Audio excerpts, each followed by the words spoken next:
코스피 지수가 8개월 연속 상승하자 기술적 부담 해소 과정이 필요하다는 의견이 나옵니다. 자회사 상장 기대감의 상승세를 이어가던 카카오가 공매도의 집중 포화에 이틀 연속 하락 마감했습니다. 수도권 아파트 매매 전세 시장이 동반 상승하며 하반기 부동산 시장도 여전할 것이란 전망이 나옵니다. 코로나19 여파가 지속되며 올 1분기 해외 직접 투자액이 전년 동기 대비 2009년 이후 가장 큰 폭으로 줄어들었습니다. 센 경제라이브 시작합니다.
시청자 여러분 안녕하십니까? 센 경제라이브 서정덕입니다.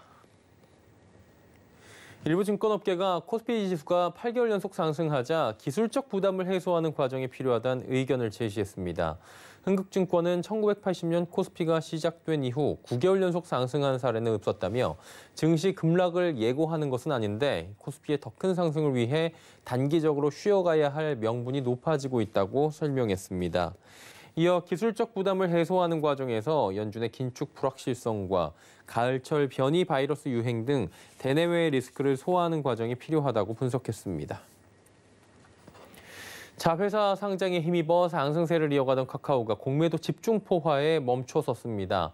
오늘 카카오는 전날 대비 1.59% 하락한 15만 4,500원의 거래를 마감했습니다. 카카오 주가는 어제와 오늘 이틀 만에 8.8%가 내렸습니다. 시가총액도 이틀 만에 6조 6천억 원가량이 증발했습니다.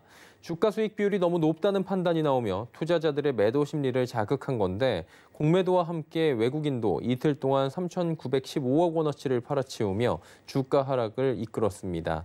반면 같은 기간 개인은 공매도와 외국인의 매도에 맞서 5,466억 원어치를 순매수했습니다. 연일 신고가를 경신하던 코스피가 조 바이든 미국 대통령의 인프라 투자 호재에 오늘은 3,300선도 돌파했습니다. 코스닥은 소폭 하락하며 1,012선에 마감했는데요. 한 주간의 증시 흐름 윤혜림 기자입니다. 어제 8일 만에 사상 최고치를 경신한 코스피가 오늘도 상승세를 이어가며 3,300선을 넘어섰습니다. 현지 시간으로 22일 제롬 파월 미국 연방준비제도 의장이 인플레이션이 시작될 가능성을 두려워해 금리를 선제적으로 인상하지는 않을 것이라고 말하며 시장 안정을 이끌었다는 분석입니다. 특히 현지 시간 24일 바이든 대통령이 대규모 인프라 투자 예산 협상 타결을 선언하며 기술주의 상승을 이끌었습니다. 예산안에는 도로와 교량, 전력 인프라, 전기차 등의 분야가 담겼습니다. 국내에서는 코로나19 백신 접종률의 꾸준한 상승과 다음 달 1일부터 적용되는 사회적 거리두기 개편으로 경기 회복 기대감이 커지자 투자 환경도 개선되는 분위기입니다. 이번 주 코스피는 1.07% 상승했지만 코스닥은 하락세를 보이며 0.37% 내렸습니다. 오늘 코스피는 신고점을 갈아치우며 3,302.84포인트에 마감했으며 코스닥은 1,012.13포인트의 장을 마쳤습니다. 한 주간 수급 동향을 살펴보면 코스피는 개인이 매수에 나선 가운데 기관과 외국인이 매도했고 코스닥 역시 개인이 매수했지만 기관과 외국인이 매도하며 지수 상승에 실패했습니다. 오늘 시장에서는 금융주의 상승이 눈에 띄었습니다. 이날 금융위원회가 은행과 은행 지주사의 배당 제한 권고를 이달 말 종료하겠다고 밝혔기 때문입니다. 은행권의 중간 배당에 대한 기대감이 높아지자 KB금융, 신한지주, 하나금융지주, 우리금융지주 등 금융사의 주가 상승이 이어졌습니다.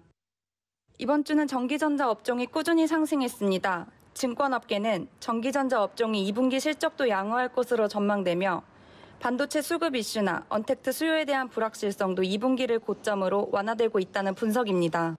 이에 삼성전자와 SK하이닉스의 기관 매수세가 유입돼 지난주 대비 각각 1.37%, 3.21% 상승하며 시장을 견인했습니다. 이어 최근 반도체, 자동차, 무선통신기기 제품 수출 호조와 사회적 거리두기 개편안 도입 등 대내 변수를 고려해 단기적으로 자동차, 의류, 면세점 업종에 관심을 가질 필요가 있다고 조언했습니다. 서울경제TV 윤혜림입니다. 수도권 아파트의 매매와 전세 시장 동반 상승하는 모습입니다. 수요는 꾸준한 상황인데 매물이 부족하다 보니 가격이 떨어질 기미를 보이지 않고 있는 건데요. 하반기 부동산 시장도 여전할 것이라는 전망이 나옵니다. 설성경 기자입니다. 수도권 집값 오름세가 꺾일 기미를 보이지 않고 있습니다. 부동산 114 수도권 주간 아파트 시장 동향 자료에 따르면 이번 주 서울 아파트 매매 가격은 0.10% 올라 지난주와 비슷한 수준을 나타냈습니다. 재건축 아파트는 0.18%, 일반 아파트는 0.08% 각각 상승했고 경기와 인천, 신도시 모두 0.08%씩 오른 것으로 조사됐습니다. 서울은 중저가 아파트가 몰린 지역과 재건축 기대감이 있는 지역을 중심으로 올랐습니다. 노원구가 0.25%로 가장 많이 올랐고 구로, 강동, 마포가 뒤를 이었습니다. 경기와 인천은 GTX나 신분당선 등 교통 호재가 있거나 공공 재개발 이슈가 있는 안양과 수원, 부천 등이 가격 상승을 이끌었습니다. 수도권 아파트 전세 시장은 비수기로 오름폭은 다소 축소됐지만 예년보다는 높은 상승률을 유지하고 있는 것으로 나타났습니다. 시장의 매물 부족 현상과 신규 주택 공급 시점에 따른 영향으로 올 하반기 상승세가 이어질 거란 업계 전망이 나옵니다.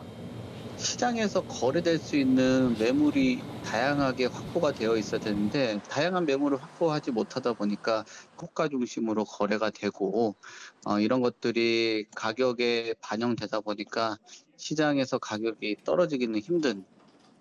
다음 달부터 대대적인 3기 신도시 사전 청약이 시작되지만 이 역시 실제 입주까지는 수년 후가 될 것으로 관측되면서 당장 시장 안정화를 기대하기는 어렵다는 분석도 나옵니다. 서울경제TV 설석영입니다. 배달대 행사 바로고의 영업 정보를 취득한 한국투자파트너스가 동종업계 배달 플랫폼사에 투자해 논란이 일고 있습니다. 한투파는 최근 바로고 경쟁사인 공유다를 운영하는 만나플래닛에 500억 원 규모의 투자를 진행하고 있습니다. 앞서 한투파는 지난 2019년부터 바로고에 약 60억 원을 투자해 바로고의 내부 영업 정보를 상당량 취득한 상황인데 바로고의 반대에도 불구하고 직접 경쟁사에 투자한 겁니다. 바로고는 한투파의 해당 투자권을 반대한다고 전달했고 한투파가 비윤리적 투자를 강행할 경우 바로고의 지분 매각을 요구할 예정입니다. VC업계 관계자는 경쟁 관계에 있는 두 회사의 경영에 관여해 이해상충이 발생한다며 성장하는 스타트업을 이용한 비윤리적 투자라고 지적했습니다. 최근 전 세계적으로 변종 코로나 바이러스가 발생하며 각국 방역은 다시 비상이 걸린 상황입니다. 국내 한 상장사가 서울대학교와 함께 코로나19 중화항체를 통해 예방제 및 경구용 치료제 개발에 나서 이목이 집중되고 있다고 합니다. 배요한 기자입니다. 전날 코스닥 상장사 리더스 기술투자는 서울대와 항체 연구개발 업체 후니즈와 IGY 중화항체 경구용 치료제 개발을 위한 전략적 투자 파트너 계약을 체결했다고 밝혔습니다. 후니즈는 강원도 홍천 국가항체 클러스터의 중화항체 대량 생산 파트너에 선정된 업체며 리더스 기술투자는 연구개발 비용을 지원하고 서울대는 중화항체 연구개발을 진행하게 됩니다. 서울대 시스템 면역의학연구소는 IGY 중화항체 예방제 및 치료제가 코로나19의 치료 및 방어 효과를 보였다고 발표했습니다. 특히 항원을 닭에서 추출하기 때문에 저렴한 가격으로 대량 생산이 가능한 것이 장점으로 꼽히고 있습니다. IGY가 지금 문제가 되고 있는 코로나 바이러스 S단백과 결합 능력이 있는지를 확인했고 그거는 특이적으로 결합하는 걸 확인은 했습니다. 동물 유래 항체의 장점은 대량 생산이 가능하다는 뜻이고 항체 생산 단가가 감소할 수 있다는 뜻일 텐데 IGY 중화항체는 비강이나 점막을 통해 침입하는 코로나 바이러스와 결합하는 중화를 통해서 바이러스 침투를 차단하는 방식입니다.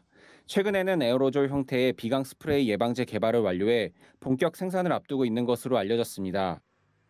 이 공간에 코로나 바이러스가 있다고 했을 때 그 IGY라는 걸 베이퍼라이징, 수증기화해서 뿌렸을 때 그럼 허공에서 그 바이러스와 그 IgY라는 항체가 결합할 수 있는지 이런 걸 확인을 해야 그게 실제 방역이나 예방에 이용될 수 있는지를 확인할 수 있는데 그 실험을 지금 준비 중에 있습니다. 서울경제TV 배우현입니다. 코로나19로 침체되는 소비를 활성화하기 위한 대한민국 동행 세일이 시작됐습니다. 이번 대규모 할인 행사는 전국의 온오프라인 18개 유통 플랫폼에서 동시에 진행돼 내수에 활력을 불어넣을 것으로 기대되는데요. 윤다혜 기자가 전해드립니다. 코로나19로 굳게 닫혔던 소비자들의 지갑을 열게 할 대한민국 동행 세일 개막식이 어제 저녁 서울 세운상가에서 열렸습니다. 지난해에 이어 두 번째로 열린 대한민국 동행 세일은 중소기업 소상공인과 온오프라인 유통 채널이 함께 동행하는 대규모 상생특가 할인 행사입니다. 개막식이 세운상가에서 열린 이유는 과거 어려움을 겪었지만 최근 새로운 전성기를 맞고 있는 세운상가처럼 코로나19를 이겨내고 경제가 다시 회복되기를 바라는 의미에서입니다. 또 내수에 대한 소비 심리도 좀 올라간다고는 하지만 아직 골목 상권에까지 그 온기가 퍼지지는 못하고 있는 것 같습니다. 대한민국 국민으로서 그리고 또 어려운 때에 같이 소비를 진작하고 또 그걸 통해서 우리 지금 어려움을 겪고 계시는 소상공인분들, 중소기업인분들이 힘을 내실 수 있도록 더욱더 많은 동행 부탁드리겠습니다. 권칠승 중기부 장관은 이번 동행 세일 계기로 직접 1일 배송원으로 뛰며 소상공인과 직접 소통하기도 했습니다. 대한민국 동행 세일은 올해 비대면 할인 행사에 무게를 실었습니다. 진마켓 등 27개 쇼핑몰이 참여하는 온라인 기획전에서는 중소기업 소상공인 우수 상품을 최대 70%까지 할인 판매합니다. 백화점과 대형 유통업체는 여름 패션 상품 등을 최대 절반 가격으로 할인합니다. 또 전국 1,700여 개 전통시장과 상점도 참여하고 전통시장 등에서 사용할 수 있는 온누리 상품권도 10%로 할인이 확대됩니다. 다음 달 11일까지 진행되는 동행 세일. 소비자에겐 알뜰한 구매 기회를 제공하고 소상공인과 중소기업에겐 경영 회복으로 이어지는 계기가 되길 기대해봅니다. 서울경제TV 윤다입니다.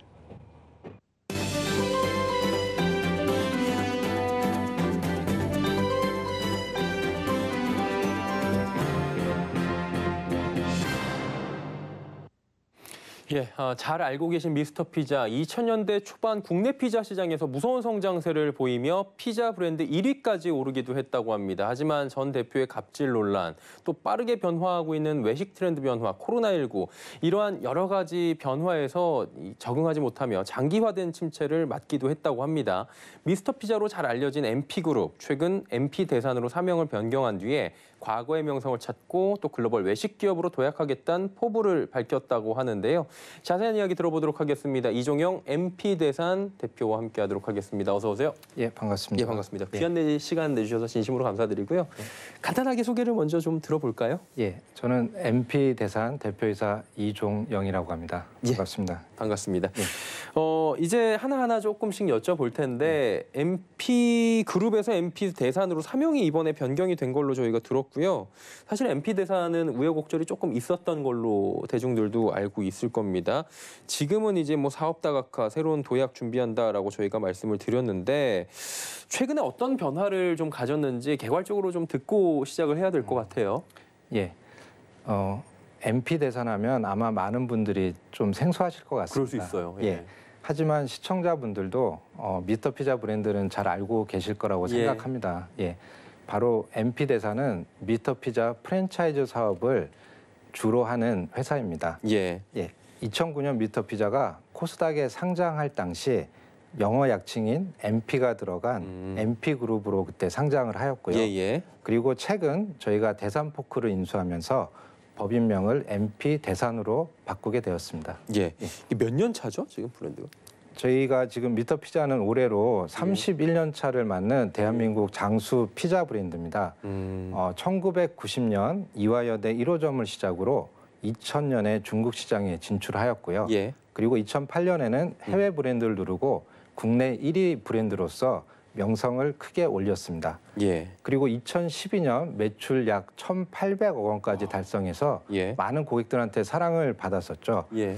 근데 하지만 안타깝게도 2017년 그룹 오너의 부정적 이슈가 회자되면서 브랜드 이미지가 하락하게 되었고 예.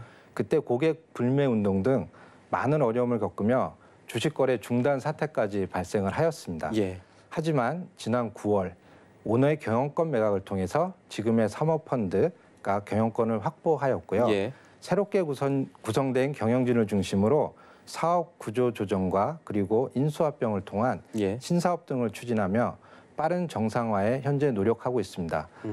거래소에서도 이런 노력들을 높이 평가해서 현재는 주식 거래가 재개된 상태입니다. 한 3년 만인가요? 이게 재개된 게 거의? 아닙니다. 그 지난달부터 재개를 했습니다. 예. 그러면 한 2, 3년 정도는 이제 정지 상태였다가 재개가 됐다라고 네. 저희가 생각을 하면 될 것 같고요. 주주분들 입장에서 굉장히 또 다행이다라는 생각을 하실 것 같아요. 자, 이제 변화 과정이나 비전을 조금 짚어볼게요. 그러니까 피자로 유명하잖아요. 미스터 피자 맞습니다. 단일 브랜드로 굉장히 유명한데 최근에 뭐 다양한 영역으로 확장한다라는 소식을 들었고 교촌 핵심 인력 영입했다는 소식이 있는데 그 얘기까지는 들었는데 대표님이셨네요. 핵심은 잘 모르겠고 예. 제가 교촌 F&B에서 예. 신사업 본부장 및 그리고 해외 사업 대표를 역임한 경험이 있습니다. 이러한 저의 경험이 다행히도 지금의 MP 대산에 큰 도움이 될 거라고 기대하고 있습니다. 예, 외식 사업 부분에서는 좀 어떤 변화가 이제 포스트 코로나 시대에 있는지 좀 짚어볼까요? 예. 최근 MP 대사는 제가 취임을 하고 조직 개편을 단행을 했습니다. 예. 조직 개편은 외식 사업 부분과 그리고 포크 사업 부분으로 저희가 사업 영역을 나누었습니다. 예. 외식 사업 부분에서는 포스트 코로나 이후 외식 사업 변화에 저희가 대비하고자 다양한 형태의 매장을 준비 중에 있습니다. 예를 들면 기존의 미스터 피자 소형 딜리버리 전문점 같은 경우는 딜리버리 전문점에 포커싱을 좀 하고 그리고 중형 매장은 피자와 현재 트렌드인 수제 맥주를 결합해서 아주 트렌디한 그 피자 펍 형태로 맛있겠네요. 저희가 중형 매장을 준비하고 있습니다. 그리고 또 대형 매장은 스테이크와 뭐 스파게티 등을 결합한 레스토랑 형태의 사업을 준비하고 있습니다. 특히 저희가 중점으로 포커싱하는 배달 전문 매장은 피자 외에 또 다양한 메뉴의 결합을 위해 제품 개발 중에 있습니다. 제가 좀 뭐 잘할 수 있다는 치킨 그리고 분식류, 사이드 메뉴 등을 결합한 것으로 현재 직영점에서 먼저 테스트하고 있고요. 그리고 이 모델이 성공하면은 저희가 가맹점에 적용시켜서 가맹점의 매출과 이익을 개선시키고자 하고 있습니다. 그리고 포크 사업 부분은 이번에 인수한 대산 포크를 이용해서 기존의 육가공 사업 외에 돼지고기를 활용한 B2C, B2B 사업도 차근차근 현재 준비 중에 있습니다. 그러니까 예전에 정리를 하자면은 미스터 피자 하면은 우리가 매장 가서 먹거나 그냥 배달을 시켜 먹는 정도였는데 그것들을 세분화를 시켜서 배달 전문 매장에서는 또 배달 주문하시는 분들을 위해서 다각화를 시키고 맞습니다. 중형, 대형 매장으로 나눠서 타겟 오디언스를 완전히 나눈다는 것으로 저희가 이해를 맞습니다. 하면 될 것 같고 대산 포크 부분도 지금 말씀을 해주셨는데 조금 생소하잖아요. 이게 미스터 피자에서 대산 포크 그러니까 한마디로 육가공 업체를 인수를 한 건데 이게 뭐 실적 부분에도 크게 도움이 되나요? 예, 맞습니다. 저희가 MP 그룹 사명을 바꿨잖아요. MP 대산으로 변경한 것만 봐도 향후에 저희의 사업 의도를 짐작하시라고 충분히 생각됩니다. 대산 포크는 지난해 매출이 726억 원으로 영업이익 또한 40억을 발생한 좋은 기업입니다. 이 기업을 이번에 저희가 인수합병을 통해서 MP 대산으로 거듭났고 MP 대산의 올해 매출은 800억 그리고 영업이익 저희가 흑자 전환을 기대하고 있습니다. 대산 포크의 안정적인 돈육을 기반으로 해서 저희가 돼지고기 프랜차이즈 사업 그리고 B2B 돈육 납품 그리고 B2C 온라인 판매 등으로 3년 이내 대산 포크 사업에서만 저희가 1,000억 이상의 매출을 기대하고 있고요. 또 이와 관련해서 관련 전문가를 영입해서 현재 조직 구성도 마친 상태입니다. 그러면 이제 그 미스터 피자에만 매출을 의존할 필요가 없이 조금 이제 사업이 다각화가 자연스럽게 된 거네요. 예, 맞습니다.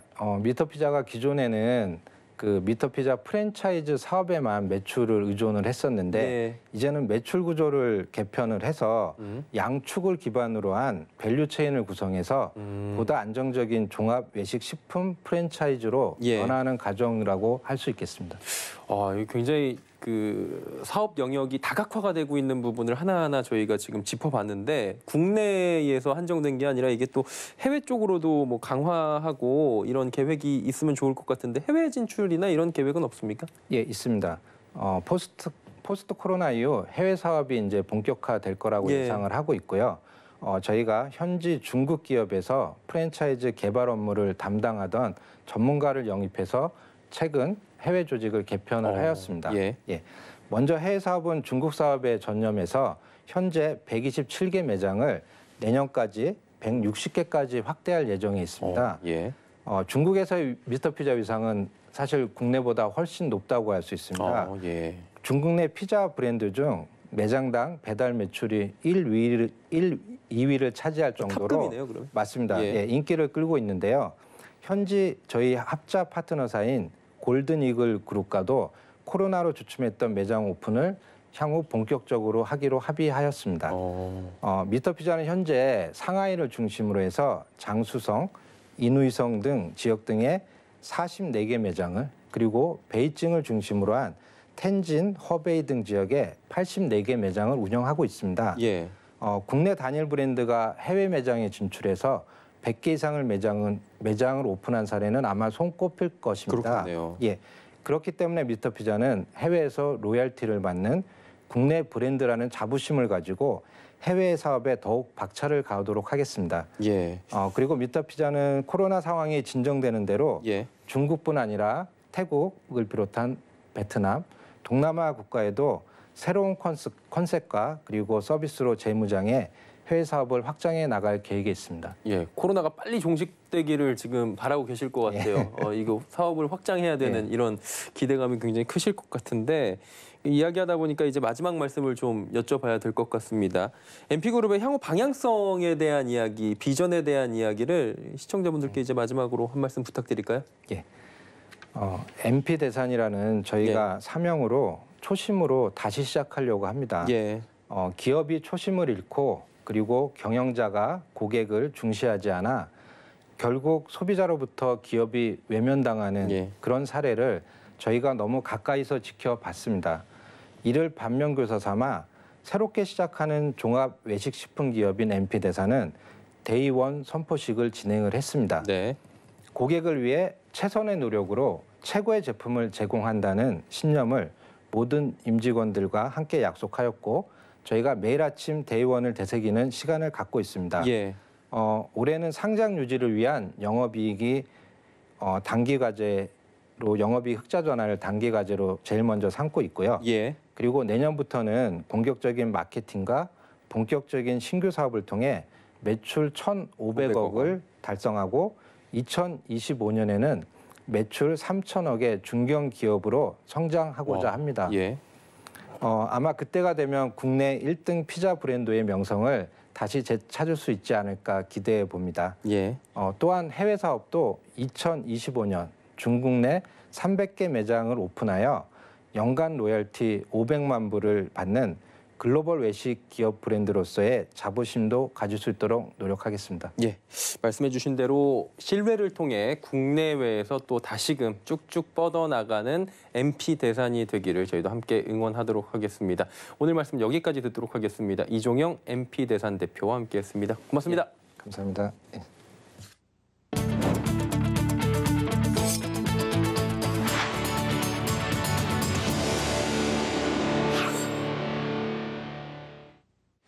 코로나19 여파가 지속되며 올 1분기 해외 직접 투자액이 전년 동기 대비 2009년 이후 가장 큰 폭으로 줄어들었습니다. 기획재정부에 따르면 1분기 해외 직접 투자액은 112억 2천만 달러로 전년 동기 대비 21.6%가 줄어들었습니다. 1분기 감소율 측면에서 2009년 1분기 51.5% 감소한 이래 12년 만에 최대폭으로 줄어든 겁니다. 총 투자액에서 지분 매각과 대부 투자 회수, 청산 등 투자 회수액을 제외한 순투자액은 76억 5천만 달러로 전년 동기 대비 31.6%가 줄어들었습니다. 업종별로는 도소매업과 부동산업, 제조업 투자액 감소가 두드러졌습니다. 센 경제라이브 저희가 준비한 소식은 여기까지입니다. 건강한 주말 보내시길 바랍니다. 고맙습니다.